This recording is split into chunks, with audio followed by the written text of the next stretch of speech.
નમસ્કાર દર્શક મિત્રો, આપ જોઈ રહ્યા છો કાનાબાર ન્યૂઝ રાજુલા। પહેલગામે આતંકી હુમલાઓમાં નિર્દોષ રીતે માર્યા ગયાઓને રાજુલા શહેરમાં કાના વિશ્વવિદ્યાલય દ્વારા શ્રદ્ધાંજલિ આપવાનો કાર્યક્રમ યોજાયો। જમ્મુ કાશ્મીરના પહેલગામના હિન્દુ ધર્મના લોકો પર આતંકી હુમલો કરવામાં આવ્યો, જેમાં અનેક લોકોએ પોતાના જાન ગુમાવ્યા, જેમાં હિન્દુ ભાઈઓએ પોતાનો જાન ગુમ્યો અને પોતાની પ્રાણની આહુતિ આપી।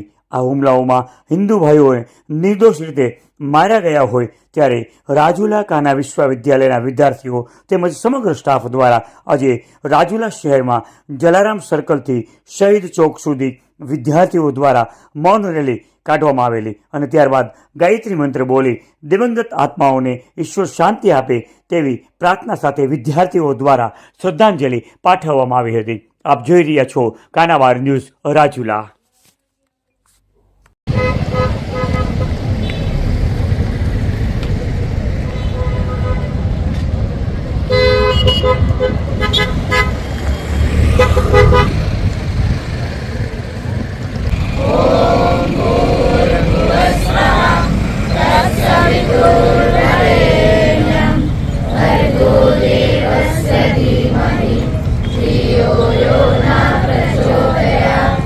અમારી શાળામાંથી એ આયોજન હતો કે જમ્મુ કાશ્મીરમાં પહેલગામના સ્થળે ધર્મના નામે ગોળીબાર કરવામાં આવે છે, તે માટે અમારા કાન્હા વિશ્વવિદ્યાલયના વિદ્યાર્થી મિત્રો અને શિક્ષકગણ દ્વારા તેમના આત્માને દિવ્ય આત્માને શાંતિ મળે એ માટે મૌન શ્રદ્ધાંજલિ આપવાનો કાર્યક્રમ હતો।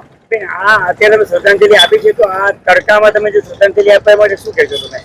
કારણ કે તેઓએ પોતાના ધર્મના નામે ગોળીબાર થતા કંઈ ન કરી શક્યા। શું તેમના પરિવાર પર કેવી દુઃખ અને કેવી લાગણી વ્યક્ત થતી હતી? શું તો આપણે તેમના માટે શ્રદ્ધાંજલિ આપવા માટે તડકામાં આ કામ ન કરી શકીએ?